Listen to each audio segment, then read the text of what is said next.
Boa noite. Muito bem, podemos sentar.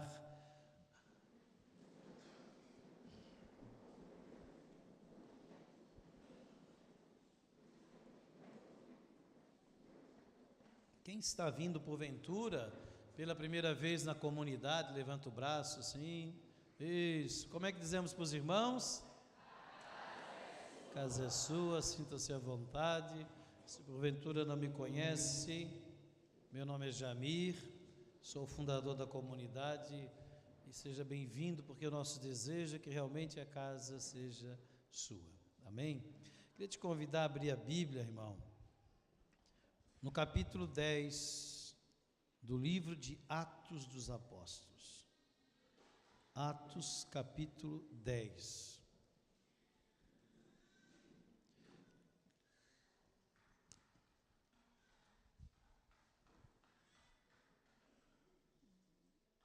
Queria que você me ajudasse a gravar uma frase na mente e no coração do seu irmão. Diga para ele assim: Jesus é Senhor de todos. Agora tenta convencer ele: Jesus é Senhor de todos, meu e seu. Será que você convenceu o seu irmão? Sim, aqui é fácil convencer, né? Mas tem lugares aí que está difícil.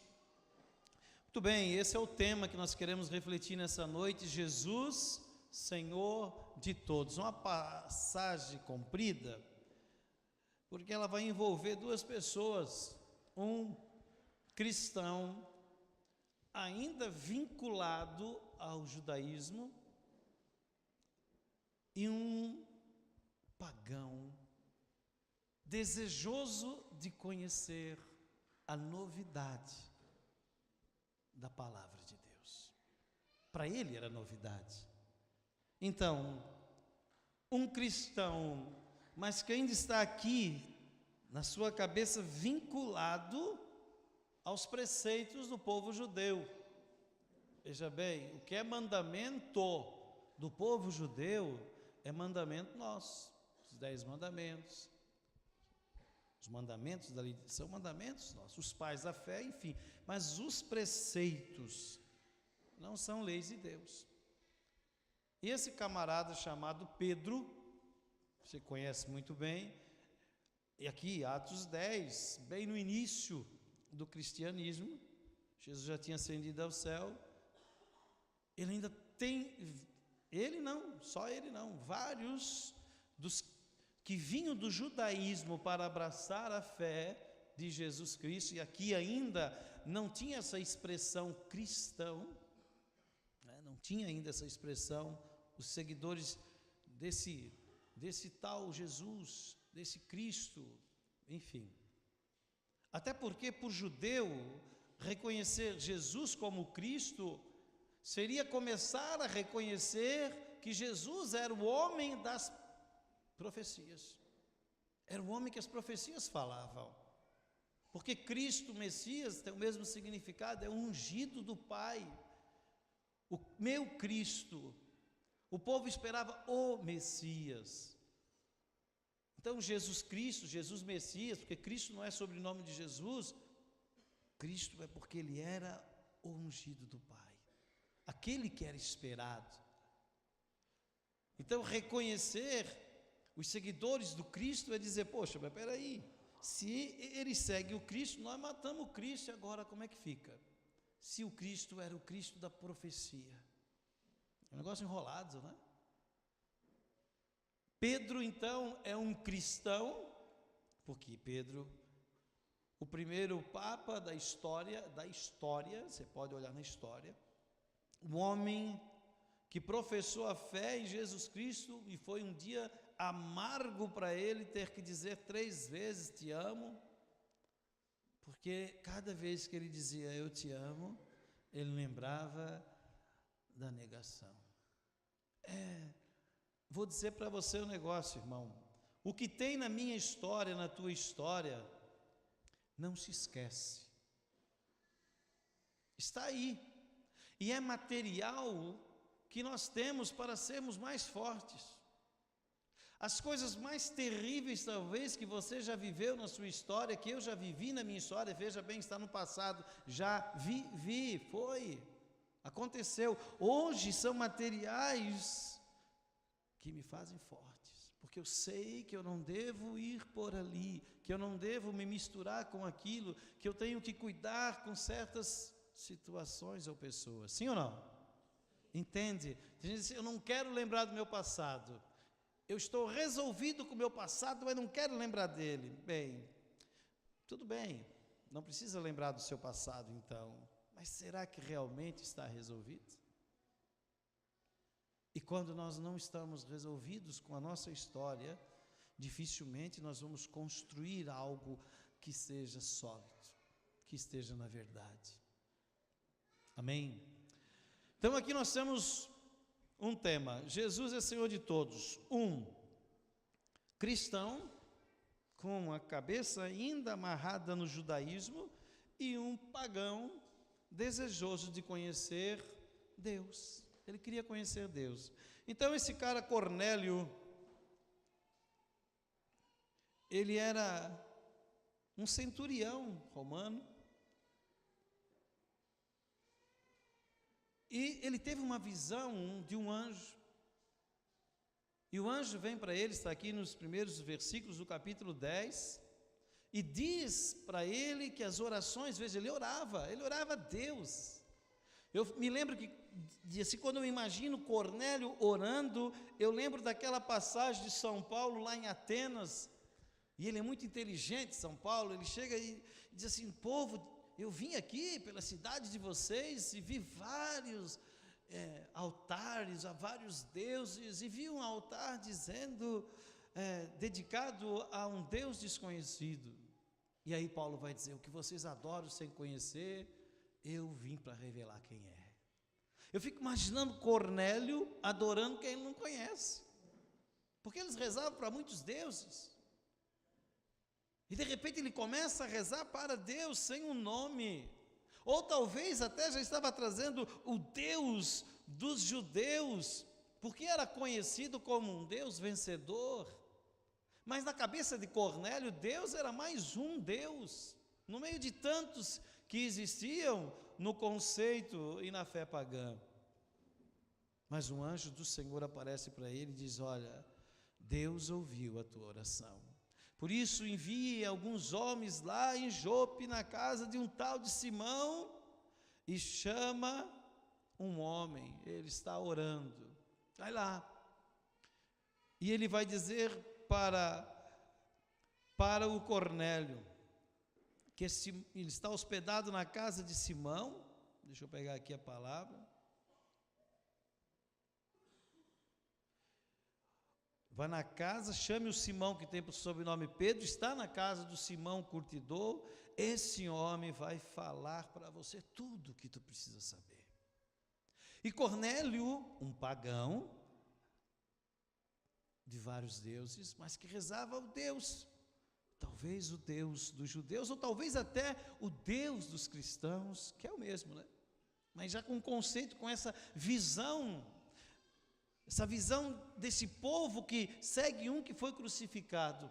Não importa, o que importa é que Deus ouviu a prece de um pagão, e ele envia pessoas até a casa de Simão. Eu quero ler a partir do versículo 9, depois que Cornélio envia os homens. No dia seguinte, versículo 9: enquanto estava em viagem e se aproximava da cidade pelo meio-dia, Pedro subiu ao terraço da casa para fazer oração. Os homens estavam chegando e Pedro, perto do meio-dia, subiu ao terraço da casa de Simão curtidor para rezar. Então, como sentisse fome, quis comer, mas enquanto lhe preparavam, ele caiu em êxtase. Simão teve um momento espiritual profundo e Deus falou com ele. Simão Pedro, vamos usar só Pedro para não confundir com Simão curtidor, entrou num êxtase de oração profundo e Deus falou, Jesus falou com ele. Ele viu, versículo 11, o céu aberto e descer uma coisa parecida como uma grande toalha que baixava do céu à terra, segura pelas quatro pontas. Nela havia de todos os quadrúpodes, dos répteis da terra e das aves do céu. uma voz lhe falou: levanta-te, Pedro, mata e come. Disse Pedro: de modo algum, Senhor, porque nunca comi coisa alguma profana e impura.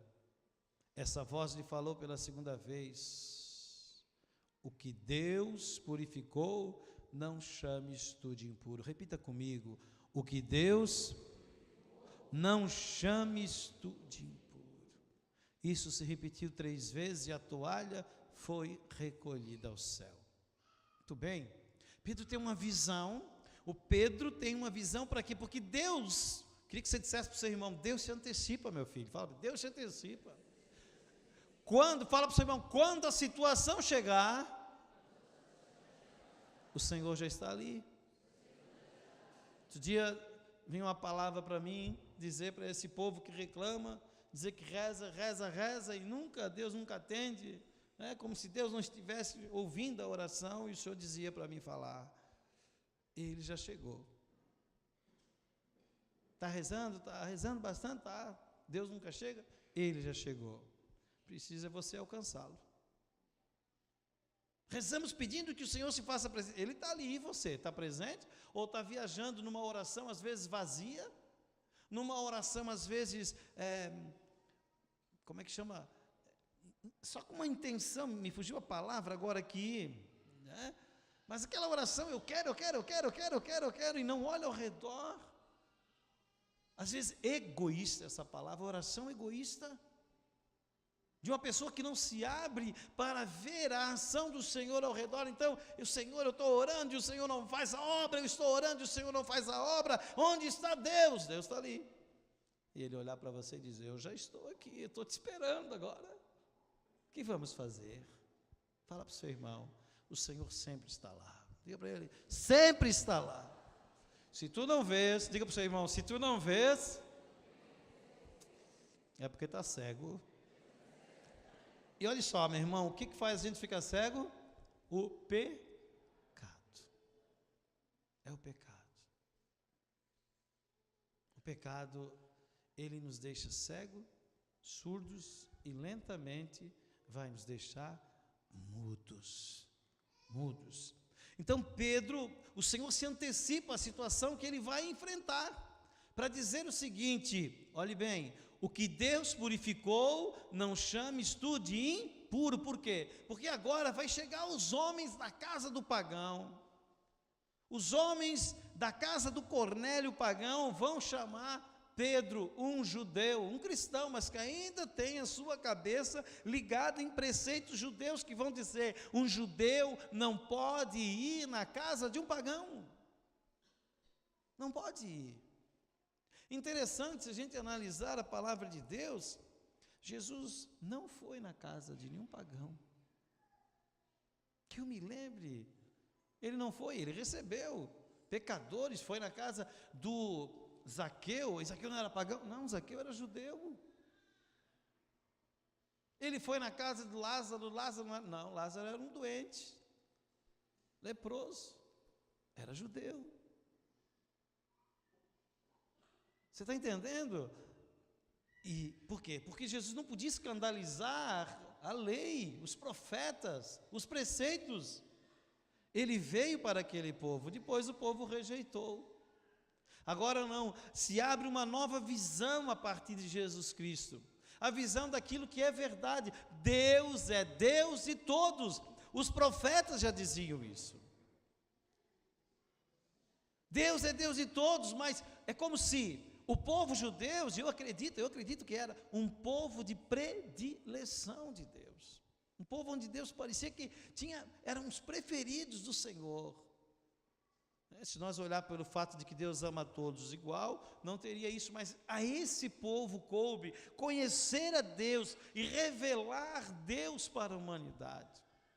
Mas esse povo, ele foi egoísta, porque egoísta no sentido de que ele queria somente a sua libertação e a soberania. Ele sempre quis a soberania sobre todos os povos. Ele sempre quis não ter guerras, mas não porque queria viver a paz, não, porque queria ser mais forte, mais poderoso do que todos os outros. E às vezes nós queremos de Deus isso, nós queremos que as pessoas olhem para nós e digam assim: nossa, esse cara prega muito, nossa, esse cara canta muito, nossa, essa pessoa é isso, aquela pessoa é aquilo. Não, se você olhar para mim, se eu estou pregando e você me enxergar, é porque eu estou escondendo Jesus Cristo. Quando eu quero aparecer, eu escondo Jesus. Essa frase é outra frase que tem me incomodado, sabe? Quando eu quero que as pessoas me vejam, nossa, veja bem, o Jamir bota a mão na pessoa e ela repousa. Pronto. O Jamir começa a aparecer, cadê Jesus? Ah, Jesus está na ação. Peraí, a ação só aconteceu por causa de Jesus, é Jesus que tem que ser glorificado. Hoje conversávamos aqui com o padre e lembrávamos pessoas santas, sábias, profundas, que estão minguando na vida espiritual, porque não conseguem mostrar Jesus. Falam de Jesus, rezam pelas pessoas, pregam a palavra de Deus, mas não conseguem viver. Se eu não vivo, eu não mostro.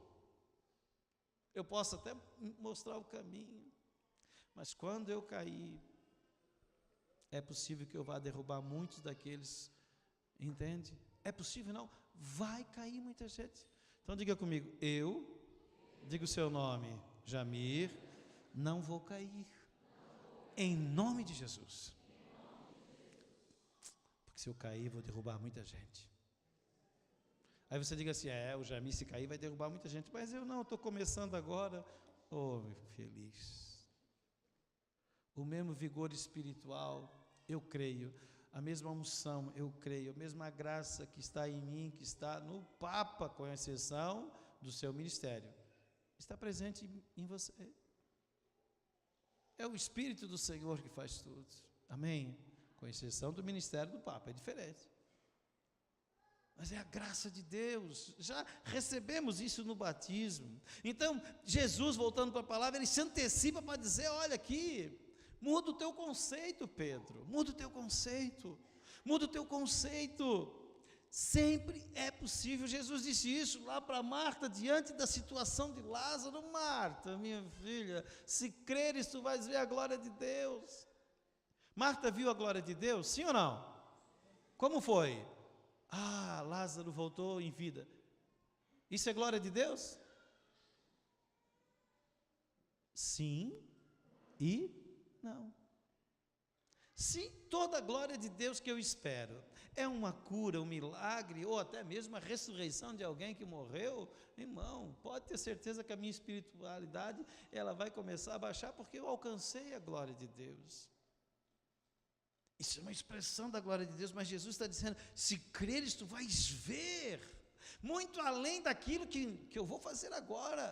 Tu vais ver a glória de Deus, ou seja, tu verás o céu aberto, tu vais poder chegar diante do trono do Cordeiro, lá na eternidade. Isso é glória de Deus. Diga para o seu irmão, a glória de Deus é o céu. Claro que o céu começa aqui, amém? Então veja bem, Pedro não entendeu direito. E às vezes Deus age na nossa vida e nós não entendemos direito. O que será que essa palavra quer dizer? Então espera. Pedro não entendeu, mas aí, olha que só a palavra fala. Deixa eu pegar aqui, versículo 30, versículo 19. Ou melhor, vou continuar do 17 em diante. Desconcertado, Pedro refletia consigo mesmo sobre o que significava a visão que tivera quando os homens enviados por Cornélio se apresentavam à porta, perguntando pela casa de Simão. Eles chamaram e indagaram se ali estava hospedado Simão Pedro. Enquanto Pedro refletia na visão, olha, veja bem, os homens já estavam lá na porta do Simão curtidor e Pedro lá em cima estava, nossa, o que Jesus quer dizer com isso? Não é assim que às vezes a gente faz? O Senhor te deu uma palavra, mas o que essa palavra quer dizer? O Senhor me deu uma palavra.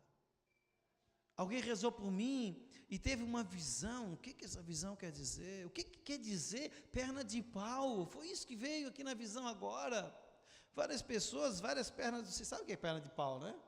Você segura a perninha aqui, tem 2 cepinhos, você sobe em cima e sai andando. E tem gente que equilibra em cima daquilo com calça comprida e ainda dança com aquele negócio. Não é? Isso, mas lá para o Nordeste tem bastante. Os caras ficam altos, tem perna grande. Uma vez nós fizemos uma gincana lá no bairro São Francisco, e uma das tarefas era andar de perna de pau, a maior perna de pau, e tinha que andar um tanto com ela. Nossa, fizeram perna de pau que tinha que sentar no barranco para subir em cima. Conseguiram, mas foi muito engraçado, porque é estranho, é bem estranho, mas até é divertido, viu? Criançada não está aqui, graças a Deus, senão eu ia dizer para a gente fazer perna de pau só para dar um pavor nos pais aí, porque ao mesmo tempo é perigoso. Mas o que Jesus está dizendo com isso? O que está falando? Às vezes nós queremos mais do que a medida que já é nossa. O Senhor tem uma medida, e no tempo certo, foi isso que a palavra disse, Ele vai encher. Diga para o seu irmão, o que é teu, Deus vai te dar, irmão. Fala para ele. Diga para ele, se já não deu, e você desperdiçou. Às vezes Deus enche a nossa medida, mas nós estamos furados, né? Furados por causa do pecado, não conseguimos reter a graça do Senhor. Então, versículo 19. Enquanto Pedro refletia na visão, disse o Espírito Santo: eis aí 3 homens que te procuram, levanta-te, desce e vai com eles. Olhe bem o que o Espírito falou, sem hesitar. Fica comigo, meu irmão. Você crê em Jesus Cristo? Levanta o braço, quero ver. Nossa, você ama Jesus? Levanta o braço. Nossa. Uma pergunta que me incomoda hoje, durante o dia: você morreria por Jesus? Não levanta o braço. Só levanta o braço se for de verdade, porque nós vamos fazer uma experiência agora. Você morreria por Jesus? Metade. Vamos fazer uma experiência? Traz o revólver. Igual lá na Síria, lá. Lá. O que seria isso? O que é morrer por Jesus? Eu amo Jesus, mas continuo sendo agressivo dentro de casa. Não morre por Jesus, não ama, é um amor. O amor de Deus, ele já é 100% por nós. Não tem como Deus aumentar ou diminuir, não tem. Ele ama, pronto. O nosso amor por ele, ele tem que crescer. É um amor pequenininho. É um amor tão pequeno que perde, sabe, ele fica menor do que a ira. Porque se o amor do Senhor fosse grande em nós, a ira não venceria o amor.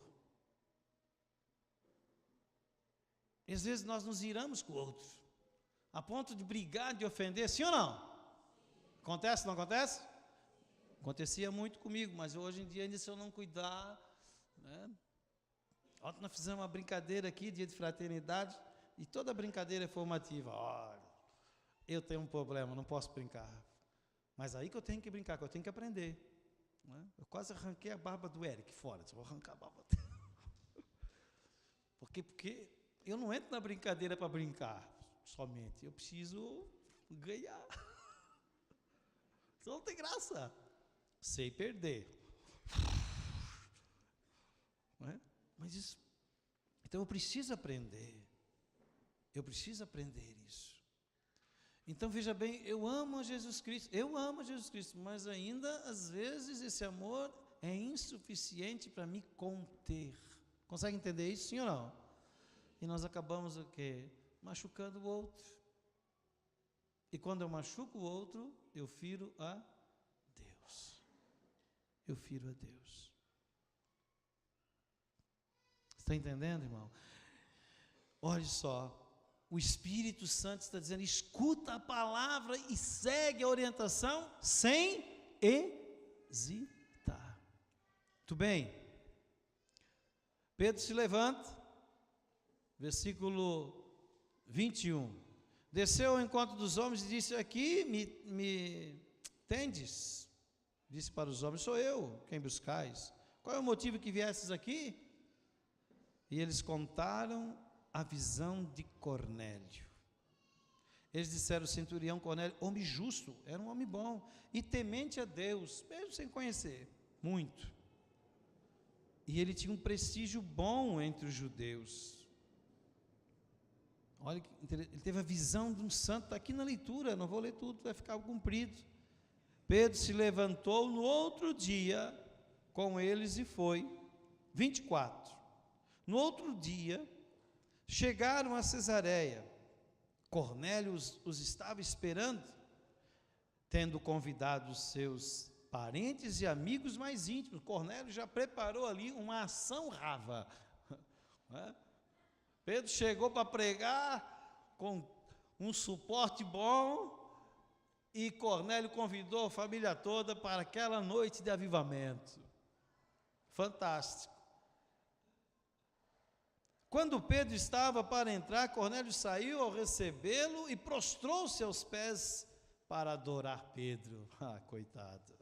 Pedro, porém, o ergueu, dizendo: levanta-te, também sou um homem. Por aqui nós temos a noção da pequenez do entendimento espiritual de Cornélio, porque ele se prostrou para adorar Pedro. Às vezes nossa vida é assim, né, irmão? Olha só, eu sou cristão, mas tenho atitude de pagão. Cornélio, ele teve uma visão de um anjo de Deus que veio falar com ele, que disse: a tua oração chegou ao céu, Cornélio. Vai buscar esse homem, porque ele vai falar para ti as coisas de Deus.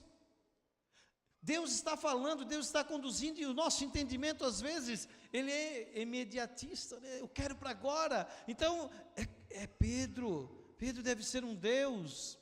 E nós confundimos as coisas espirituais, as realidades espirituais com as realidades humanas. Não, o tempo de Deus é diferente. O tempo de Deus é agora. Diga comigo: o tempo de Deus é agora. E nós queremos tudo para ontem. É assim? Deus é agora, mas o agora de Deus é quando eu percebo que Ele já chegou. Ou seja, eu preciso sentir, exercitar essa intimidade, essa fé, porque sem fé é impossível agradar a Deus.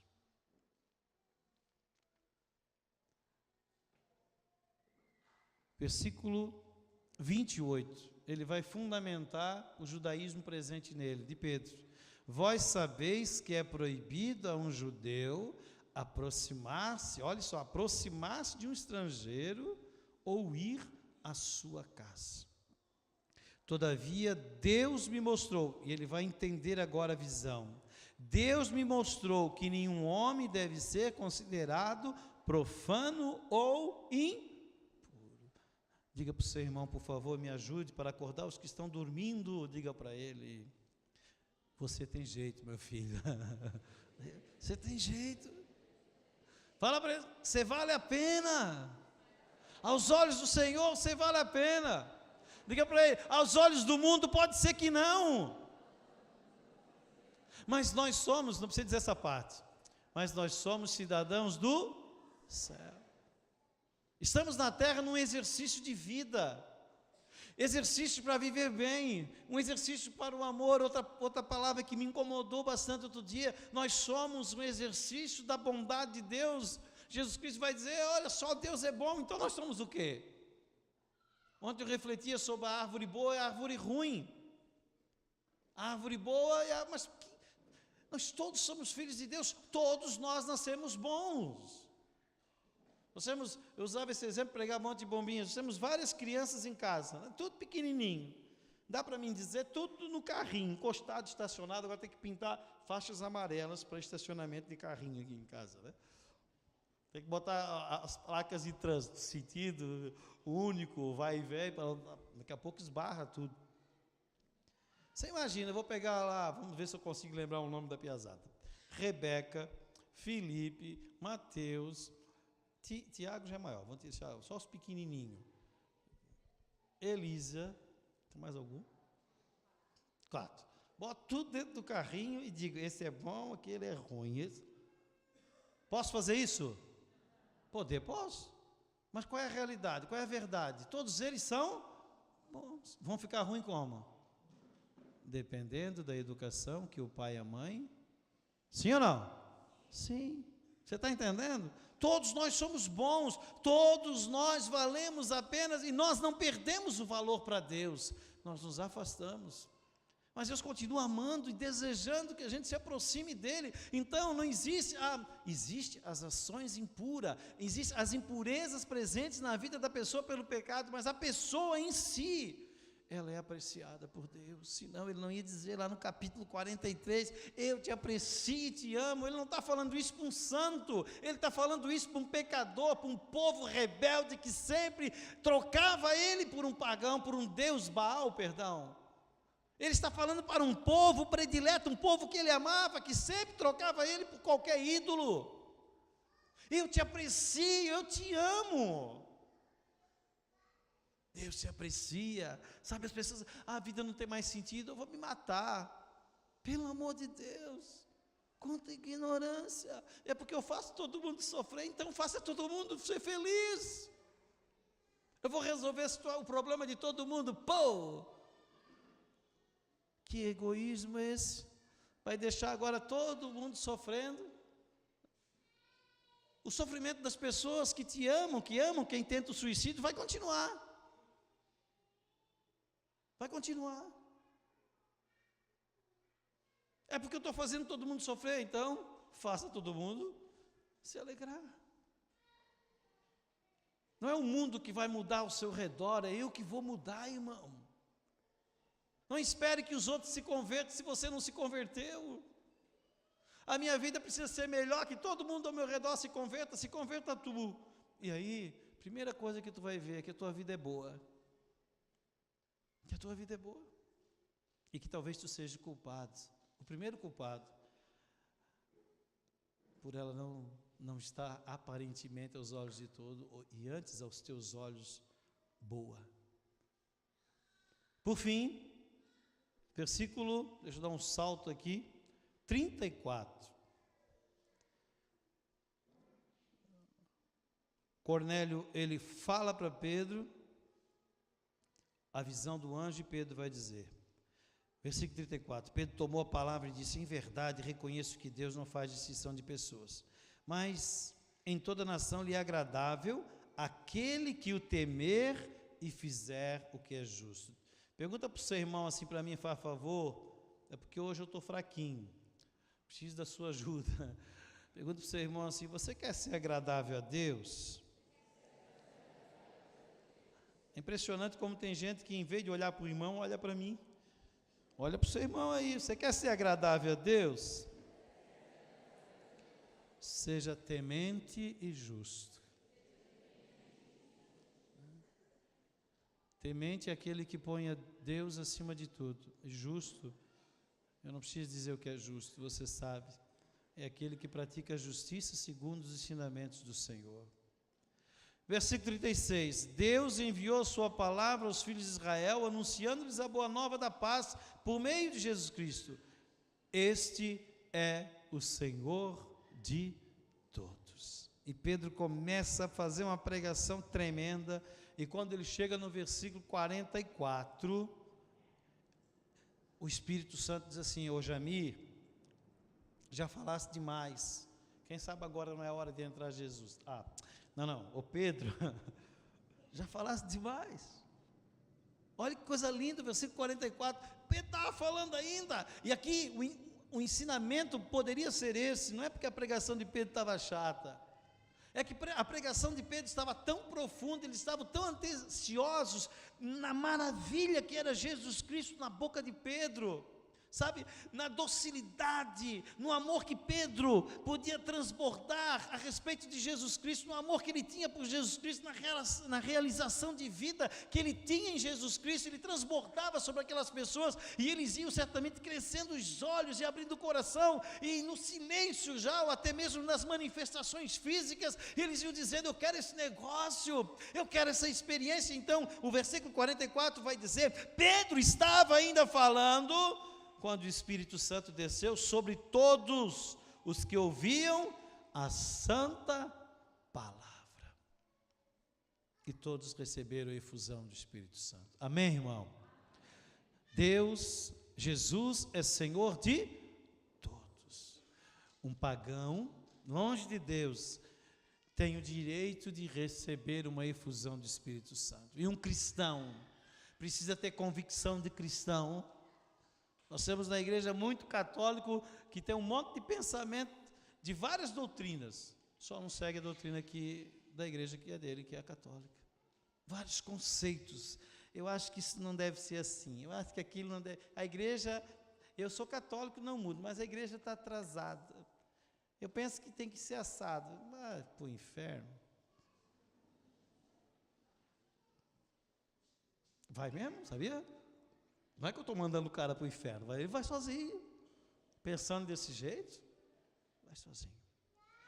Então nós temos, irmão, presta atenção, um pagão que não merece, mas Deus o faz merecedor, um cristão, líder da igreja, que ainda aprende agora com Deus para largar a convicção, os pensamentos que o amarravam, de se abrir para toda a realidade que Cristo quer levá-lo, e um povo que, ouvindo a santa palavra de Deus, recebe a efusão do Espírito Santo. O que é a efusão do Espírito Santo? Aqui eles receberam o Espírito Santo, eles não tinham, era pagão. Nós não recebemos o Espírito Santo, nós recebemos uma efusão do Espírito Santo, porque o Espírito Santo já está em mim. Efusão é como, não explicar simples, é como quando o Espírito do Senhor transborda dentro de mim, entende? Eu te quero, Senhor, eu quero que tu inflame dentro de mim. E ele, sabe, joga álcool no fogo, não é assim que faz? Mas assim é pobre demais para explicar o que é uma efusão. Mas é o Espírito Santo, é o mesmo fogo, só que ele... E a gente sente aquela graça, aquela vontade tremenda de ser mais o Senhor, de mostrar mais amor. Então eu tenho um desejo maior pela palavra, um desejo maior de conhecer a igreja. Eu quero mais do Senhor. Isso é uma efusão, que pode ter a consequência de um repouso, consequência de lágrimas, sabe, que pode ter consequência da libertação. A pessoa teve uma efusão e foi liberta de um mal que a oprimia, que vem com uma mudança de vida. É um estado de graça fantástico que eu quero pedir para Jesus agora dar para você. Você quer? Sim ou não? Quer viver uma efusão agora? Sim ou não? Sim. Eu quero, Jesus. Então feche teus olhos e nós vamos orar, pedindo hoje, nessa noite, nesses dias que estamos pós-Páscoa, esperando Pentecostes.